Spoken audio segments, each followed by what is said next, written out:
Okay, yes, good morning. That want to be here for this conversation, but can't be here today. Will maybe join next week. And so I just want to welcome you to this is the first time I've done a soul growth book circle for, gosh, a while. And this book just is the book that I think is worthy of an annual review. So before we get started, there's just a few of us on here, so we can just share out. If you prefer the chat, you can write in the chat. But my question is, for how many of you is this your first read, maybe your second read, your fifth read, whatever?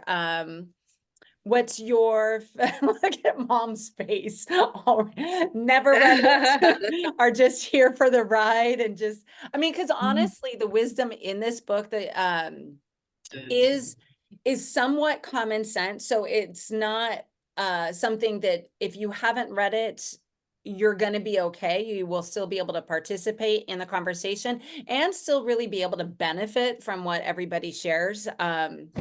And so it's, this is not an English class. This is nothing like that. There's no right or wrong answers. It's just really cool stuff to remind ourselves of, especially, as we move into the day. So, who wants to go? And again, in the chat or just speak out. How many times have you read the book? I'll go. Okay, Lisa, you go. And then I'll mute myself because I don't know how loud this car is. So I read this book and then I got the cards and I was a director at that time. And it was the early 2000. When did the book come out? It was 2000.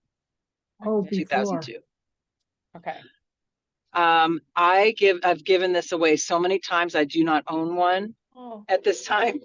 And I love the cards that come with it. So it's time for a review. It's such a great book. I think, I wish my boys, I don't know if they're woo-woo enough to receive this information, but I just love it. So I love that. So anyway, I've had it in my life for 2 decades. So I want it back in my life. Yeah.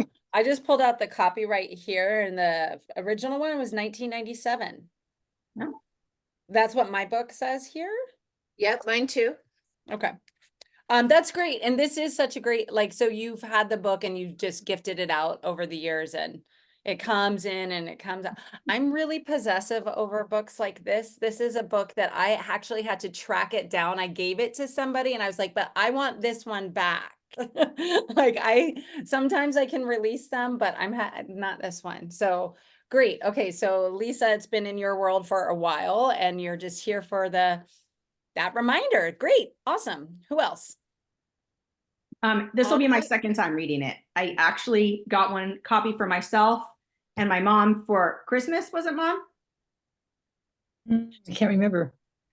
I think for Christmas. And then we read it together, book club style. So we would say, I'm ready. I read chapter 1, and then we would have a phone call after each chapter. Just the two of you, just the two of us together. Oh, that's awesome. Yeah. And sometimes we had to go back a couple times, I'm not getting this, or if we felt like we were struggling and not doing the things that we had learned. It's okay, does this relate? And this, so we did a lot of that. It took us several months to go through it all together.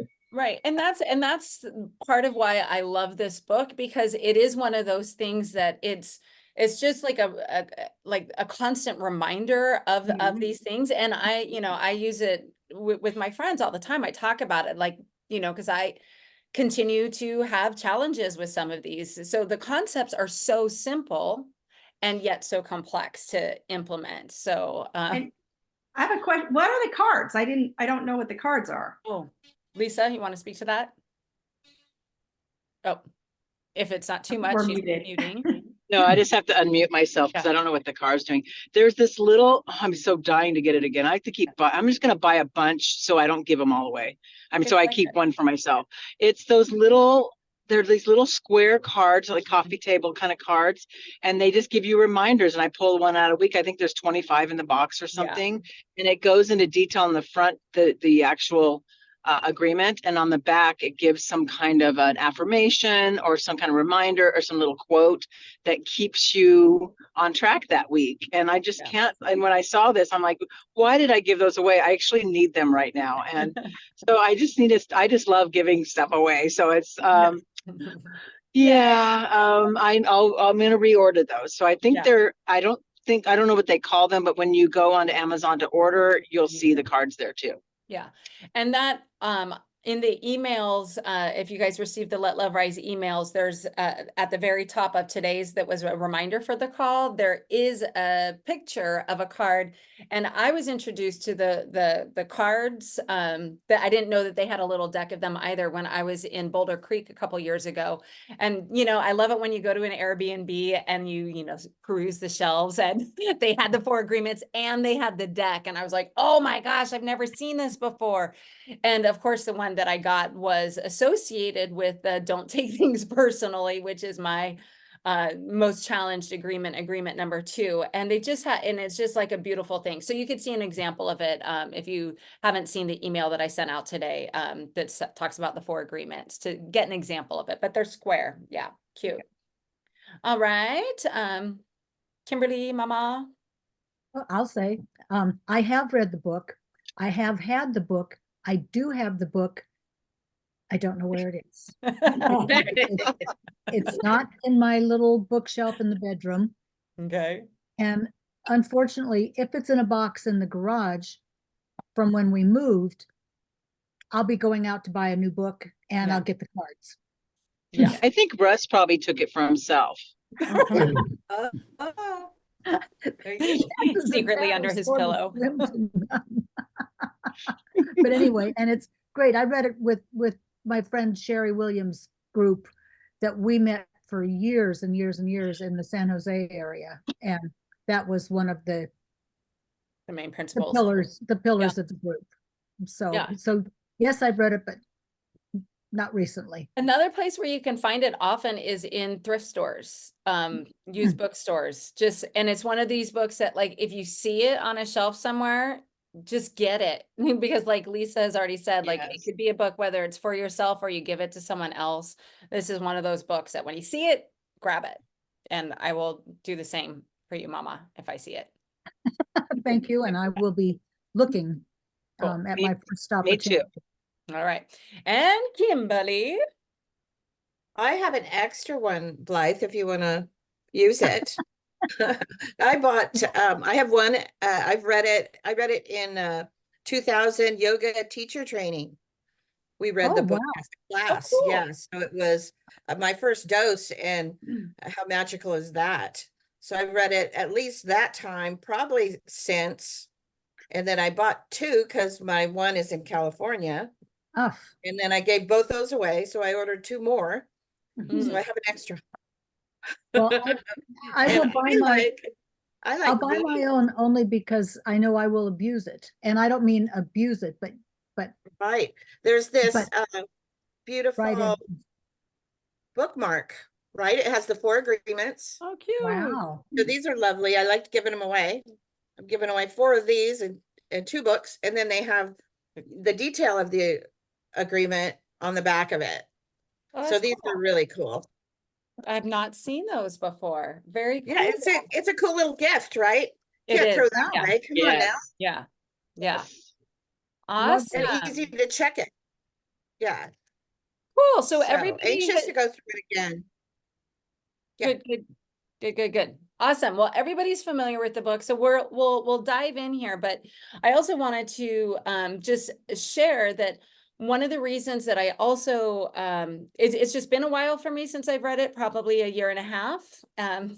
And one of the main impetuses for reading it right now at this time is I am, as many of you know, preparing a retreat this fall in Teotihuacan outside of Mexico City, which is where the Toltec, the Toltec ancestry is outside of Mexico City. So when we go to Mexico City, to Teotihuacan, we will be in the house. The Dreaming House is the location of it, and it is run by people who are of the lineage. So Don Miguel Ruiz actually does many retreats out there. And so I'm just thrilled to actually get to go to the place where this wisdom originated. So just FYI.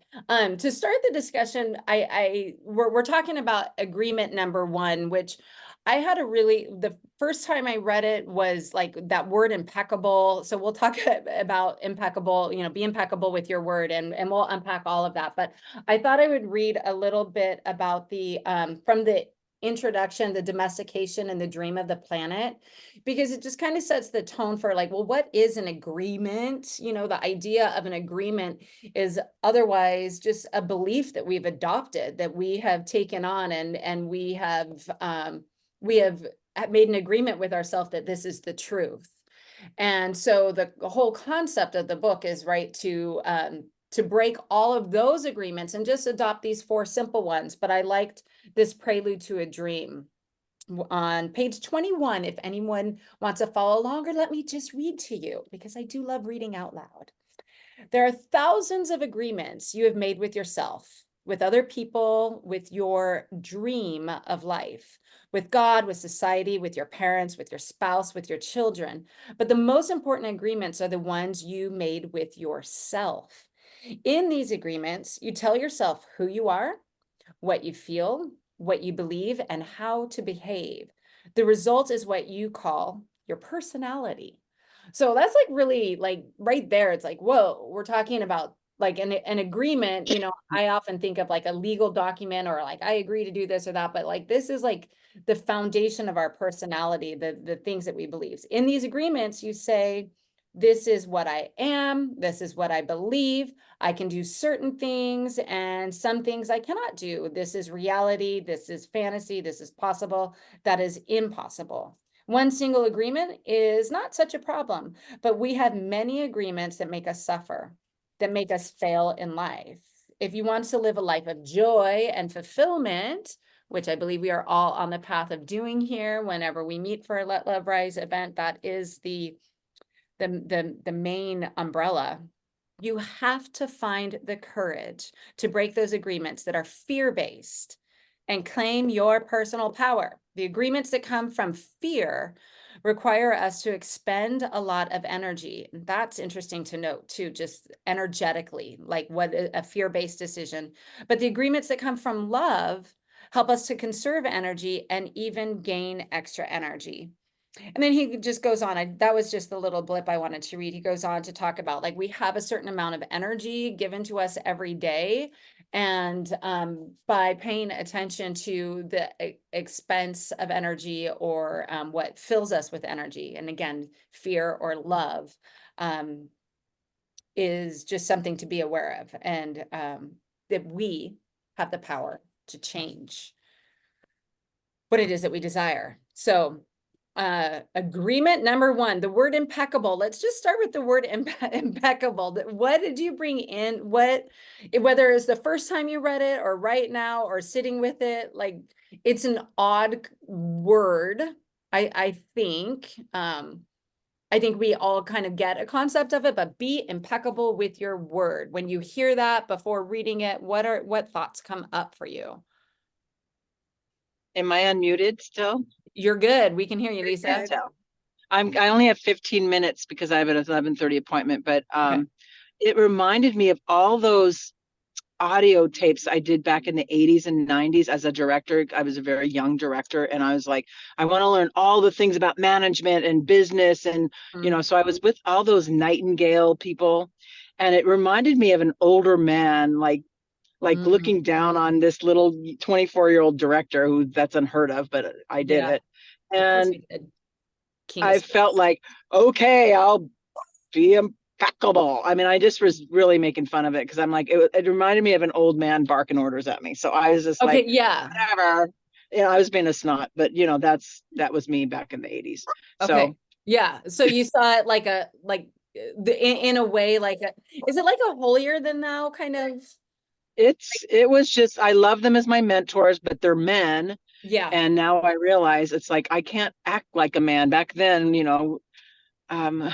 I just feel like we just got our women's rights, and I'm a 70s girl, so I'm just like trying on stuff. And a lot of us girls used to try to act like a man when we want to be in charge. And then I didn't become my woman in charge, my boss babe, whatever they're calling them these days, till later. And so I just remember, okay, I'll try to act like a man and be impeccable. I mean, I just remember it was an offensive word to me. And so I was like, I'll try. I'm just, that's how it was. Yeah, Your no, your that's first impression is it was a judgment. a judgment. Impeccable. Right. Okay. You were scarred. Impossible to achieve, actually. Okay, judgment, like, and then there's some sort of hierarchy. Anything else? Impeccable. I just thought unachievable with it, but I didn't take it that. Say that What again, did you think, Kelly? I just thought truthful with your words. Okay. Always like Truthful. kind of speak your own Right. truth. Honest to a fault is what I Mhm. think. Yeah, Mhm. just be true. Yeah. Like, yeah, and it conjured up like ideas of like, just don't lie. Like, Right. Yeah. kind of simple, but I don't think I really understood at first. And it might not be until more, everything that I've been going through and working on the mindset work, just realizing that your word gives you the power to create your reality, right? And we talk about this so much. The words that we speak to ourselves, first and foremost, because we are with ourselves all day long. And our words usually don't stop. But everything from, and Mom, I'm going to call you out because this was just such a great example that came up when we were in the Spirit of the Phoenix group about, what was it? Is it dumbass? Dumbass. Right? Like just like if you're doing something and like you get frustrated with yourself and you're like, dumbass. And that word, and I know I've called you out on this because I was like, don't talk to my mom that way. Like my mom is like like, to use Lisa's word, a badass business babe, right? Like, and she's a really powerful woman. She is not a dumbass. Yet when she's kind of a smart ass. That's true. He's smart. Although that word does carry its own connotation. So good. But like just the words that we say to ourselves, they're really, it's more than a word. Underneath the word, there is a belief that comes from like a perspective that we were given. And and I don't know if you know how long you were saying that or had been saying that, or if that's something that came in, I'm just going to say like in Russ's era, or if it's something that goes further back. And but what's that? Good question. I can't put a timetable on that because I hear Russ say it too, like, and it's just, and it's quick, and it's not, it's, and it's kind of playful. And yet I know from what I know now, and what this very first agreement, he talks about it being the most important one, is that your word is what gives you the power to create your universe. Everything that we think it comes through words and language. And we are that species that we have the ability to use language. I mean, Jasper was just barking. I'm not sure if you could hear him. That I don't know what he was saying. I don't know if he knows, but like our power to use language is what separates us from the rest of life on Earth. And it is that language, that it could go, like he gets a little biblical, like in the beginning was the word, and the word was God. And I don't want to get religious on this, but like it's the creative force. The beginning is like the word was spoken, and so it was. So there's a much bigger concept of like the impeccability of your word has much more to do with with what, well, towards the end, I'm already going to jump around a little bit. I was just reading out in the backyard with Jasper, and on page 44, it's like at the end of the first chapter. So I'm going to go to the end because I think it like will all like kind of do a little sandwich here wrap, but he says, you can measure the impeccability of your word by your level of self-love. How much? Bam! Thanks, Kimber. Yeah, bam. Right? How much you love yourself and how you feel about yourself are directly proportionate to the quality and integrity of your word. Yeah, when you're impeccable with your word, you feel good, you feel happy, you feel at peace. Okay. I really like that. Mhm. How does that land on you guys? You can measure the impeccability of your word by your level of self-love. Making tears in my eyes. Oh, yeah. Yep, it's very sweet. Right. I'm going to continue this on our recording. Thank you, ladies. Beautiful. Love Have you. a Have good a beautiful appointment. day. I'm not Thanks for really showing. running away from the question, but I will circle back. We love you. Sure. Bye, Lisa. Bye. Bye. Oh, that's funny. Well timed. Right. Your level of self-love. Okay. I'm going to jump in and say that in the time that you've been doing your groups and your sessions and your classes and your Mhm. powwows and all the things that have been going on, I'm feeling a new me. So, I mean, it's sometimes it's little and sometimes it's a little bit bigger, but it's like, yeah, yeah. So, this is great.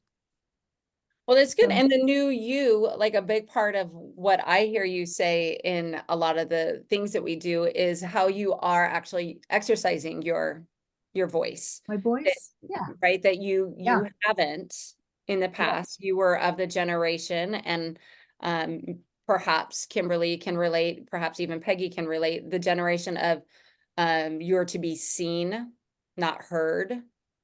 I don't think Kelly and I had that experience. I was allowed to be loud in a chatterbox, clearly. Like it's what I do. I feel like to be impeccable, just to kind of think that, and my mom and I have been, like we said, reminding each other when we hear, because like Blythe said, you feel like some changes, but then you revert back, and then it's nice to have a little buddy to remind each other of like you said, don't talk to yourself like that. Don't, like to just, and you, if you had habits for your whole life, it's really hard to It is. make those changes, even though logically you can see why you'd want to, but it's sometimes a little difficult. Right, like the head to heart, like you can, Yeah, right. you can get it, but not be able to embrace it. I think that's, and that's the thing. It's like, it's not as simple as, don't lie. Yeah. Right.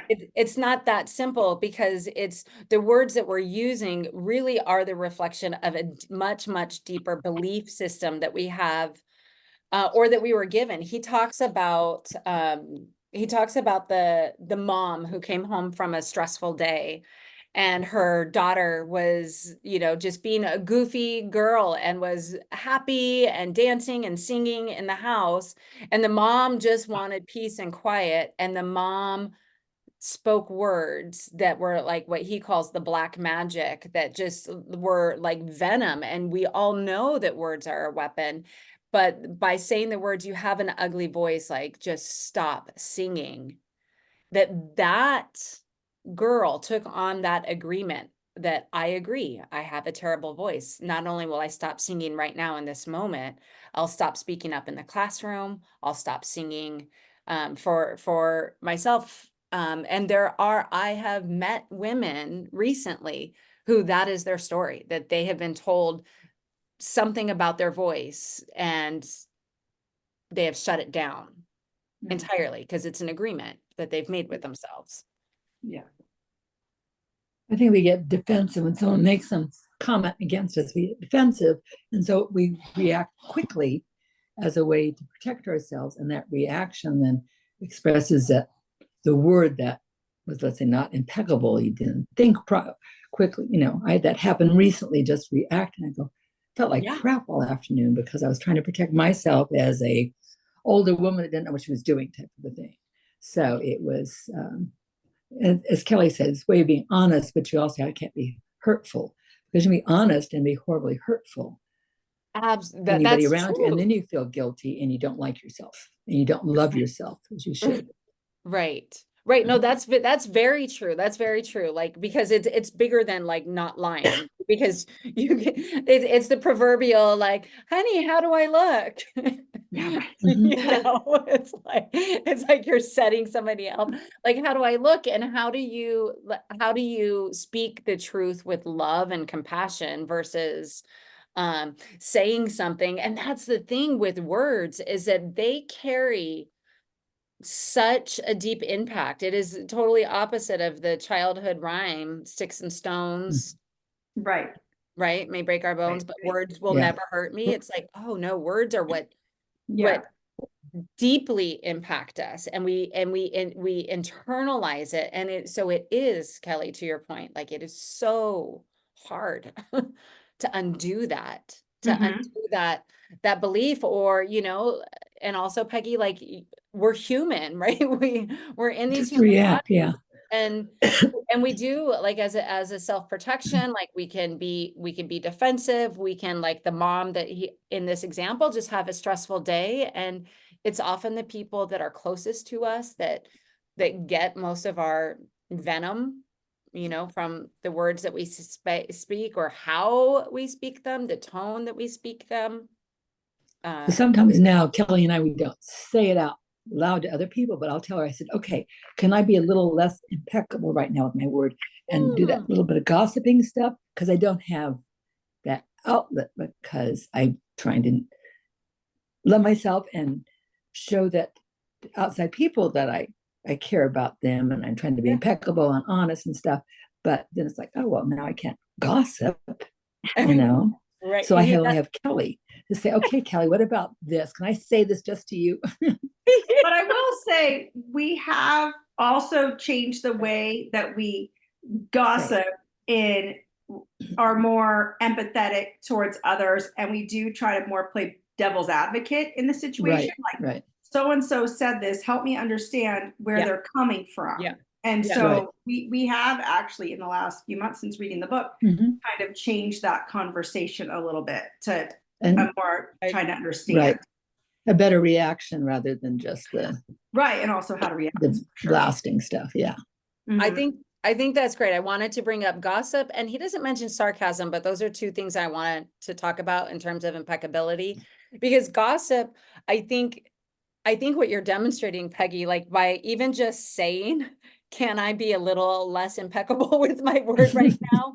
You're already entering into a mindset of awareness that like, I want to come from you know, like an empowered space in this conversation, but there's something here that I want to talk through, or talk about, because sometimes we do better when we have a sounding board, or somebody that we can discuss something with, and if there's a commonality, or if somebody knows the person. And I find myself in that way, in that situation too, where, and I'll ask myself, like, am I gossiping, or am I trying to understand this person and where they're coming from, and where they're coming from, because we all come from different places, and then what am I going to do about it? How am I gonna move through a situation? So I think just even that awareness is huge. Can I be, I like that. Can I be a little I think less we've had, with my word? especially me, I've had since January. Kelly and I started to write about January. It's been definitely a big transformation, and all the agreements, and then reinforcing the approach and feeling better about yourself when you do. So do you think, as far as gossip goes, and this is also for Kimberly and Mom, like, is this something that after reading this, that it just made you aware that, because gossip is just, it's prevalent it's a defense mechanism, though. It's your own defense mechanism to say that Mm. person is doing such and such, Mm-hmm. and I'm not doing that. Just To make you feel exactly. better about yourself. That's what you're saying. Right. And I really don't. You gossip. So you think Right. you will, You but don't feel, you're right. You don't feel better about yourself, but Yes. it is kind of, yeah. Or the superiority. I can tell you about this because that person, I don't do what that person's doing, Right. So I can feel better about the reality. I don't. And then the question is, do you after you Right. gossip? And if I love actually feel myself better? truly as I should, I won't care what they're doing. So some of the other agreements get together where this says you don't really care. And so that's what I'll call Kelly up. Say, I'm not going to tell you about this or something happened, but I really don't care.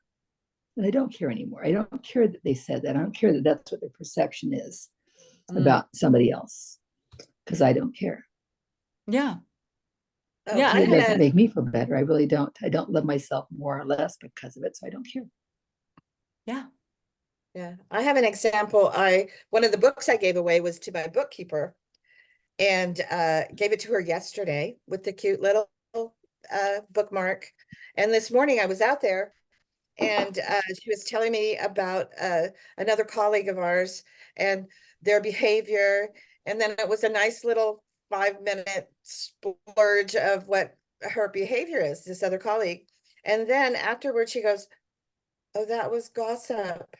So she acknowledged just from having read the agreements, not even she couldn't possibly have read the book yet, or she might have. She's kind of a brainiac, but she acknowledged, "Oh, that was gossip." And then she was owning how that felt.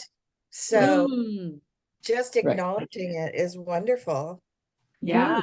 Yeah, I'm pretty good at not doing it. Just that history of trying to be the best yogic, and zenny person I can be. But you do catch yourself, and then acknowledging it is part of getting over it. Yeah. And I think it being gets your best really, self. really challenging when, like, if you're in a situation like that. I love that she was like, oh, that's gossip. But when people do, like, I could go back into the staff room. Oh my goodness, the staff room of a high school is like gossip central, Right. and you're talking about, like, I mean, just and when I was reading this, and I remember, like, then you're in this space. What do you do when people are gossiping around you? Yeah, you don't get to participate, huh? That's the reality. Get It's to like, participate, Blythe.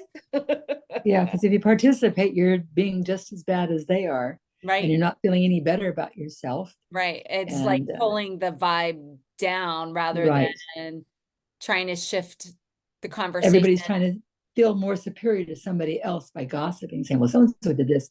Well, the reality is you don't really care. So. Yeah. And then gossiping also, at least in the staff room, had a fine line between gossip and then complaining. Oh, there you go.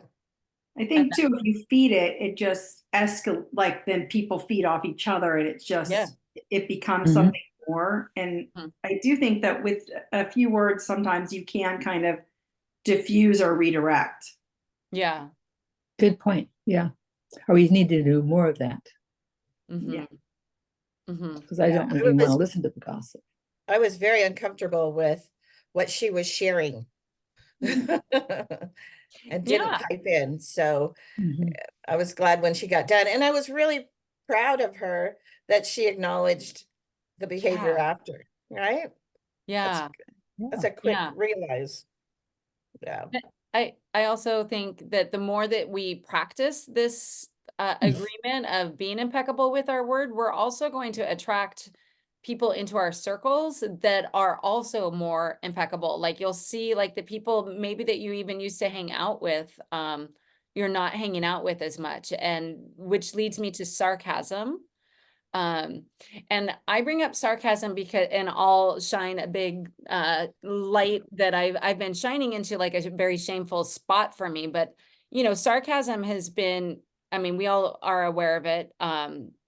And it was in 2018 where I had a conscientious moment where I recognized that, because he doesn't talk about sarcasm, but I believe that it has such a kind of an evil, like a black magic underbelly, that there are ways to be impeccable. And sarcasm is also, I think, like gossip, perhaps a defense mechanism, like a protective device. But I had written on, hey, I had written on Calvin. You guys know my student Calvin. Oh, yeah. He had taken a gun to his head, and he lived for a while, passed away a couple years later. But the last comment I wrote on a paper of his was, "You're killing me, Calvin." And obviously the word kill is part of it. And then I as everybody was shocked by what happened to this like really bright and beautiful child that we all saw, was, everybody questioned, like, what was my part? What did I, and those were the last words that he heard from me, is, "You're killing me, Calvin." And then so I sat with that and I was like, well, what was I trying to articulate? And the truth is, if I had been impeccable with my word, I would have felt a whole lot better. And what I wanted to say was, I believe you're capable of better work than this. And so why do we not, like, and I don't know, like, it was just a way of speaking. And I have a friend in my life that well, I had who's very sarcastic to the point where it was starting to bother me, because when we make a change in our life, all of a sudden we're aware of everybody else that is doing it around us, and what didn't affect us before, as we're trying to grow out of that habit. And then I was able to see the pain behind it. And it is very similar, I think, to that gossip, where it's just like, I'm not gonna actually say what I want to say. And it's like, why does it get so hard and complicated? But it does. You. It looks like Mama's got a visitor. Oh, very nice. Well, that was a powerful share. Thank you. That got me right to my core. And then it's making me think, oh, what was the last thing I said to this person or that person that I don't get to see anymore? Yeah. So thank you for sharing that. Right. And when we're impeccable with our word, no matter what the last thing we said Exactly can shouldn't be a snide comment. Yeah. Yeah. Right. Yeah. Yeah. Agreed. Yeah. And that's like a pretty harsh reminder, but it is, I see myself in that classroom, in that spot. And I know, I know the date and all that. So it's just been something I've been working on since 2018. So 5 years, I don't even know what year it is. 2024, 6 years now. And who knows what you would have thought before that happened to him, if you would have gone back and looked at that at this dissecting lens of your comment. So I think that's just kind of a reminder to kind of think more, and even without something harsh, to think about what you've said and maybe how that maybe made somebody feel. Yeah. And I think more before you say it, or reflect back and work on doing better. Yeah. Right. When you know better, you do better. Maya Angelou. Right. Yeah. You know better, you do better. Yeah. Yeah. Very true. Does anybody else have a relationship with sarcasm, with gossip? Because those were some of because I don't think that people that are in this group are of the like intentionally spreading black magic, like, in reference to Hitler and, the lies that he spoke in, and like, what he did. I mean, and that's with his word. Right. Oh my gosh, right? Yeah. Woo. Like, wow. I mean, it's interesting. What's that? To respond to what you were going to say, Andrea, yes, is do I see that sort of thing around me? People offering, snide comments, that sort of stuff. If I did, then I'd be gossiping. So basically, they do it now, or if they tell you gossiping type things that you really, wish they knew it was gossiping, they don't say anything, so you just don't say anything back, and you kind of keep it. Okay, well, I don't do that anymore. So you do spend a lot more time with my dog, who doesn't gossip and doesn't make snide remarks to me, and I talk to Kelly, who understands, that, and we just, you don't go on, you don't do that. Well, and that you gossip stuff you do when you were in high school, that sort of stuff that was on and was embedded in us for so many years that you thought that's how you talk to people. And now I have less that I want to say. Yeah, and then you kind of because I have no interest. Yeah, your way away from those friends, just like I have with this one friend, where it's like and because it doesn't feel good. No, It doesn't feel good even to be the recipient of sarcasm, because what I do, because as a mindset coach, so much of when I hear negative self-talk, like I can't do that, like, or right. yeah, whatever limiting belief that comes out in somebody's statement, I'm kind of like, my mind is constantly like flipping it. Or so the same with sarcasm, is like, well, why did you say it that way? And it kind of just makes me feel like, ugh, like, Yeah. like do we, like, Yeah. what do you actually mean? And then trying to, without judgment in the tone of voice, like respond like, so what are you saying? What are you trying to say here? Yeah, it's interesting, just as a reflection, as recently I went to the doctor for a checkup I had not had for a while. And I was so positive about how great I felt. And I think some of it stems from the discussions Kelly and I've had over these 4 agreements, how much better I'm feeling about myself, my perception of myself and how other people perceive me. And I think that was part of it. He said, I don't have people come into me that is so. I said, I just feel good. I think part of that's that acknowledgement that I'm feeling positive and feel much better physically as part of that as well. That's, yeah, because the mental, like the mental work is feeding the physical body. Yeah, exactly. Because I'm much more positive and, had a lot of stuff happen over the last couple of years, but, I've got, doing new stuff and embarking on new journeys and being more positive. And creating another, not creating an atmosphere that's negativity, which is gossip and because not being impeccable with your word.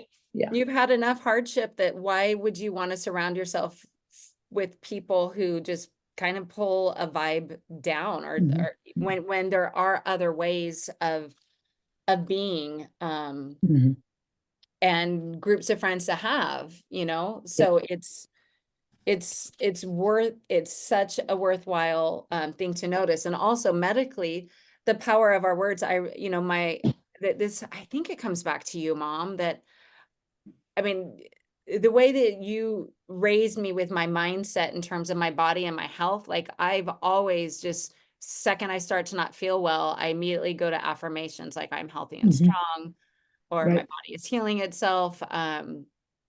And because, and that goes back to the power of our word to take it.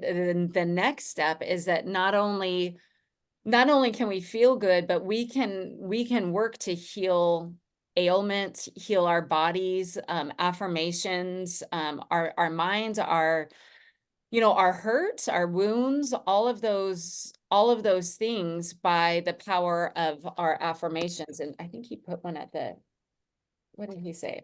I think it's just, I am, maybe it's, I am impeccable with my word. I think that's it. That's a Yeah. whole point, right? Yeah. Yeah. But understanding that impeccable, the word impeccable in and of itself is just one, he says it means without sin, which again, I think even when I say that, immediately my body is like, ooh, because I have like this religious response. but he says a sin is anything that you do which goes against yourself. So everything you feel or believe or say that goes against you is a sin. You go against yourself when you judge or blame yourself for anything. So being without sin is exactly the opposite. Being impeccable is not going against yourself. When you are impeccable, you take responsibility for your actions, but you do not judge or blame yourself. Easier said than done. Oh yeah, totally. Yeah. Yeah. Yeah, you do not judge or blame yourself. And that's where, because when we're judging or blaming ourselves, it's from a prior agreement that we've made, or, you know, and to use his terminology, that agreement, that belief that we took on, that we, you know, whatever it is that we're judging ourselves for. Can I call you out on something else, Mom? You're on a roll. Just go Yeah. with it. You go. Yeah. So we all know my mom makes the most fabulous, beautiful cards. And Yeah. I think my gift for remembering people's birthday comes from my mom also. Just, it's always been something important. And she prides herself, her life's work is to send joy in a mailbox.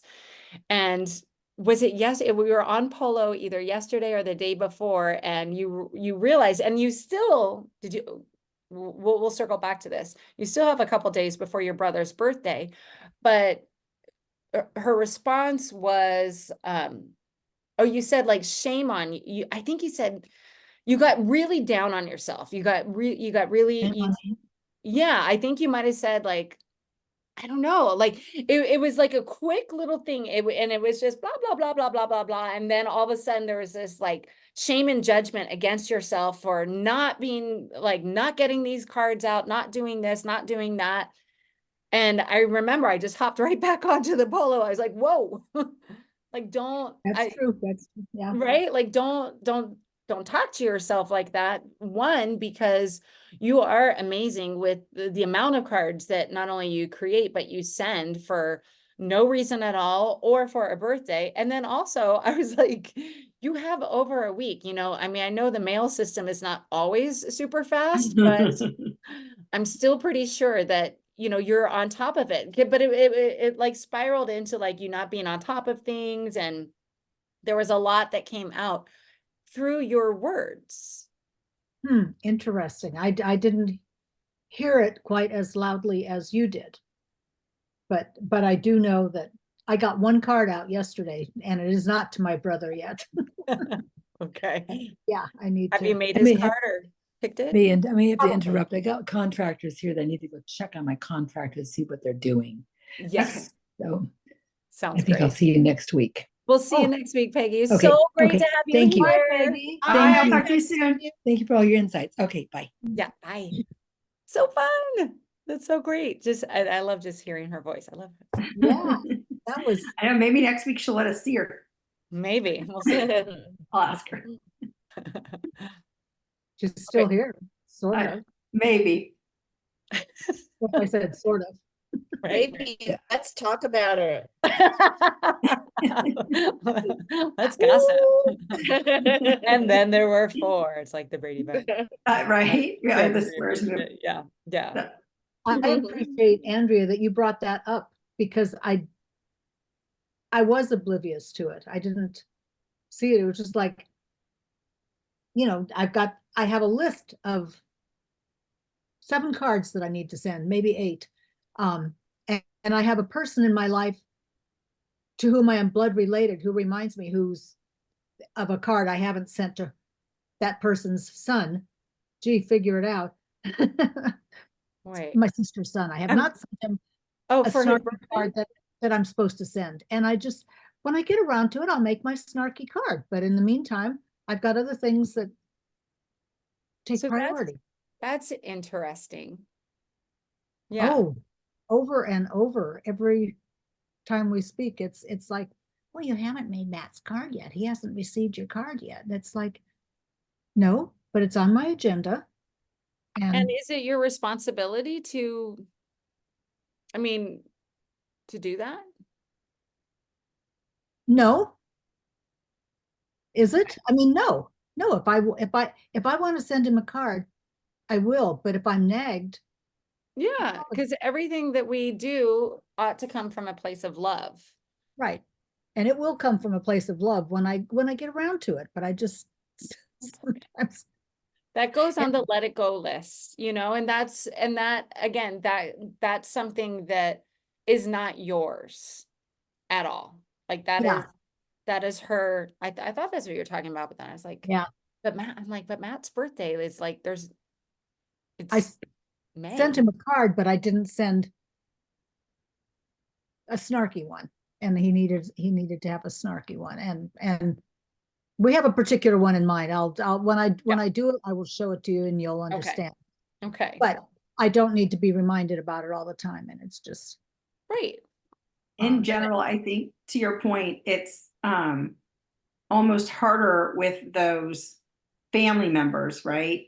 To to keep that rule in mind. They make it more challenging, I feel like, than a lot of other people because it's easier to cut out those, like my mom said, like the friends that are gossiping or whatever. And she's like, I just don't hang out with them anymore.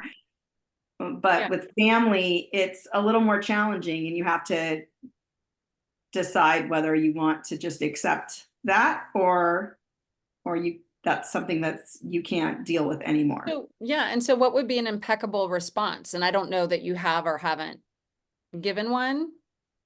I just say I will when I get to it, I will mail it. I will make it and I will mail it. Or and if that's not also like something that's on a priority, say I have heard you and I understand that you know, would like me to send this card, and I'm a boss babe, and I've got like you're I have a list. I have a list. Yes, that's Yes. I would like to, but I know the person with whom I'm dealing. So Right. And then Again, family. well, then how do I pardon me? And then what? I said again, family. Like it's Yeah. Yeah. But how do you say, yeah, I got it. I got it. It's on my list. When I get to it, I'm going to do it. Do I say just like that. or is that Yeah. snarky? And I think taking the snark out, because snark again, like snark and sarcasm is just like it is a little bit of, I consider it a little bit of black magic weaponry. Like there's something there where it's like it can be said in a more compassionate and direct way. Well, tell me how. When you really think about what, like, because almost everything that is said with sarcasm can be said differently, and being especially mindful of like when we're texting, if we're texting with sarcasm in our tone. Like I was even I'm writing a blog post right now, and I was gonna use like a sarcastic like thing, like, oh, the very creative title, whatever. And I was like, no, strike that. Like that's not, like, I don't want to, because then like what's the point? Yeah, what is actually the weight behind that intention, where it's like And you don't want it misinterpreted either. exactly. Right. And we all know that words do get misinterpreted all the time, especially if it's in written form, because you never know how somebody is reading it and receiving that. So just trying to be, again, like have that impeccable, like be really clear with what are, and to choose our words with precision, so that we are, feeling like this is who I am, and who I am speaks from a place of love. Yeah. That starts in the self-love. Yeah. You can measure the impeccability of your word by your level of self-love. Very, very interesting when you notice the people who do use sarcasm or gossip. They're, and then that can help with some compassion, perhaps too, to recognize that, oh, wow, they're in a really painful place, and that's why they use their words that way. Yeah, that I hear and I know and I understand. Yeah. And then you can boundary up. Be like, I'm not Yeah. gonna, like Peggy said. I'm gonna flip the comment now. I have noticed since I've been here in Boise, the people who or whom, whichever, the friends that I am attracting and the Mhm. friends that I'm playing with are all so like-minded and so fun Yeah. and so positive and so Yeah. beautiful. They're either they just are, they're not snarky bitches. Yeah, no snarky bitches. No, they aren't. They're just fun people that just, I mean, I have not seen this. I have a not I don't have a pack, but there is a group that I find myself with a lot, and they're just pleasant, Hmm. uplifting Mhm. people. And it's so nice to just be around that. I'm going to say 95% of the time. That's It's- awesome. It's wonderful. And the more you were talking, the more I thought, look at this little wad of women who are between, I don't know, 50 and 75, 50 and 70, 50 and 65. I don't know. I don't know where their age group is. It doesn't matter, but they're just, they're all, Pleasant. there's no negativity in them. I That's mean, even if beautiful. they talk about their husbands or they're this or that, it's just, Well, it- that's another one right there, talking about husbands, you know, in a very negative way amongst girlfriends. And I clearly got self-selected out of a lot, a lot of those groups in the last couple of years. And, you know, and that's okay, but it's lovely to recognize that when you're in a good circle, that and just checking in with your body, like how do you feel when you're in conversation with these people, like Kimberly, like how you felt in conversation with that one woman who but then caught, she's like, oh, because you felt uncomfortable, you're like, this is what do I do with this? And I like what Peggy said, where she's like, I just don't say anything. Yeah. Also, though, to Kimberly's point, maybe it was your reaction and you're Yes. not feeding her Taking bait. her gossip or interacting with it, and you just taking it in and listening. That then Right. that's maybe what made her self-reflect. I Yeah. agree. yeah. I Yeah, it probably totally was agree. noticeable that I wasn't entering into that. Right. Yeah, because where does it go? Then it just like it's like all this energy hits Yeah. the wall and it falls flat, and it's like, Yep. Yeah. Yep. all right, have a great day. You know, like Yeah. Like, what do you say? yeah. Well, this is good, ladies. It's top of the Very hour good. here, just about. Anything else that you'd like to, any final words? Impeccable. I'm gonna try to do better next week. This week, this coming week, Right? and be more aware. It's in Mhm. the Take that word forefront. try out. Ooh, mom. Take the Yes. word try out of that sentence. Oh, okay. I am going to do better and Yes. think Yes. more and be more aware of Yeah. what I'm And- telling others and how I'm receiving others and what I'm telling myself. Yeah. Yeah. And what you hear others saying and how you, how you respond or don't respond. Well, I guess that Or is a don't response. Yeah, don't respond verbally or whatever. Yeah. Mhm. Yeah. As- And that's the beauty of this conversation. It's like we've all read this book before, but we just need that reminder that our words really do matter. It is perhaps our most powerful weapon, not only to create what it is that we want in our lives and to attract the people that we want into our lives and to feel good about in our bodies, but it could just as easily be a weapon. And we can tear people down in a second with our words. So, Right. you know, just being very, very aware. Love it. So when you say, somewhere in here was like, don't say, just zip, don't make a Yeah. comment. So is that impeccable? Or can it be misinterpreted?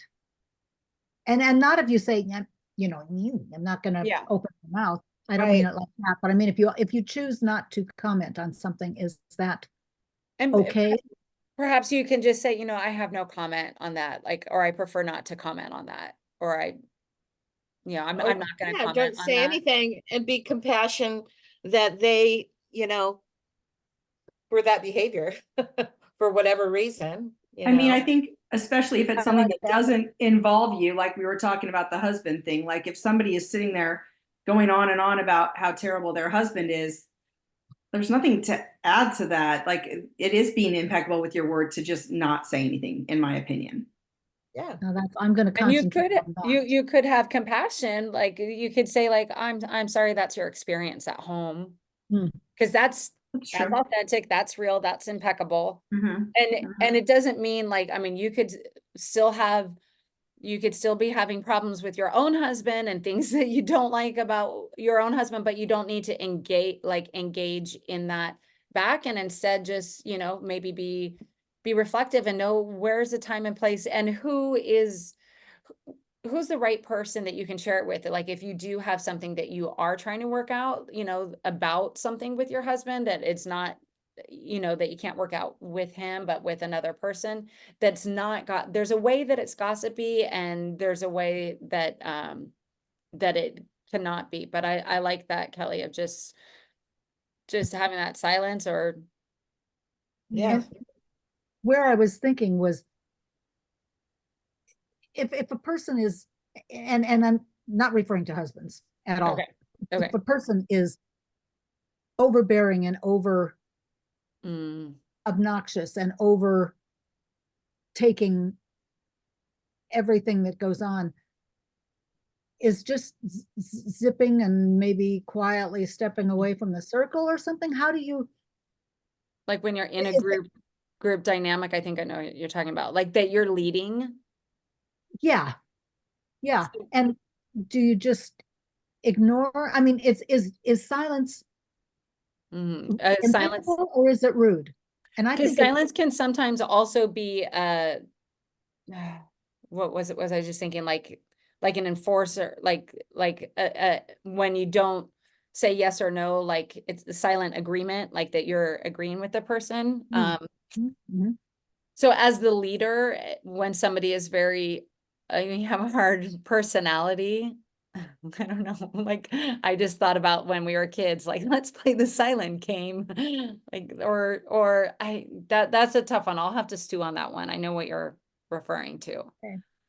Yeah, just I had an Anybody else? experience just the other day at story time with the grandbabies, and there was 3 women in front of me with my granddaughter trying to listen to story time, and they were just blah, oh, and this person spells their name, just not like nothing to do with the story time at all. And the person in charge was trying to get them, and she was unsuccessful. So if you think of something like I do understand what you're saying about that group. Like if You want everybody that just person to doesn't say sit. anything, then they just continue on, and it's like it kind of, I think, downgraded the experience for everybody around them because Yeah. they were so loud and just so not participating in the story time at all. And we were trying to engage with the children.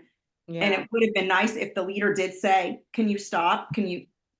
Can you take your conversation? I mean, Right. some So people are unable to hear. Would you mind, taking your yeah, we can't participate with the kids because Yeah. they're in like distracting and Yeah. in such a big way. And it might be a one-on-one conversation, Mom, which Yeah. and I I say that, I'm like, ooh, right? Like Yeah, ahead no, of time. I don't think that would have an impression, but I Hmm. don't know. I mean, Yeah. I don't See, know. But that's, you know, it I have noticed, or it's been, sometimes the conversation feels like there's not enough space, or like not everybody is able to converse, or I don't participate. know. Yeah, Yeah. to participate. I just wanted to, if silence is the response, if that's impeccability, is that okay? Is Mm. that, I think so. Yeah. I think it depends on the There's nothing to situation. say. Yeah. Yeah. Yeah. Nothing positive. or just ignoring? Well, because I think it depends on again, if somebody's trying, like if you're in a 2-person conversation, somebody's talking to you, they're gossiping, just like Kimberly mentioned this morning, and not engaging in that conversation, that is being like, because you're not going to dive in. And then through Kelly's example of like what she wished the leader of the group had done, and you Mhm. are the leader of the group. So Ouch. we'll think about that. I know, and that's hard. And would it be a terrible loss if you said something that she took, agreement number 2 next week, that she took so personally that she chose not to come back to any other stamping things. No, there'd be higher attendance. There you go. I think that's your answer. Yeah. Yeah. Hmm. Yeah, it's not always the easy route. Like that's what he Especially says for that me, also is like because- doing these 4 agreements and reprogramming. So I think it totally is situation dependent, but as the Okay. leader of that group and you have heard from other people in the group that this one person is just a very challenging energy, to find a way to say it with compassion and knowing that, you know, like her, like, because impeccability with your word can also be excessiveness, like there's like a nervous energy, you know, which Mhm. makes her constantly want to talk. And so, you know, like having like that, she probably doesn't have a lot of self-love. I was just thinking, you wonder what her Yeah. upbringing. Yeah. Yeah. And And that's helpful. It actually it is helpful to like step into compassion before having that and recognizing that that's probably there's something much deeper that's causing her to behave the way she does. yeah, okay. Well, I didn't mean to drift off into it, but that No, just seemed like a perfect. that is a great question though about the silent, like when do you hold silence and when do you speak up?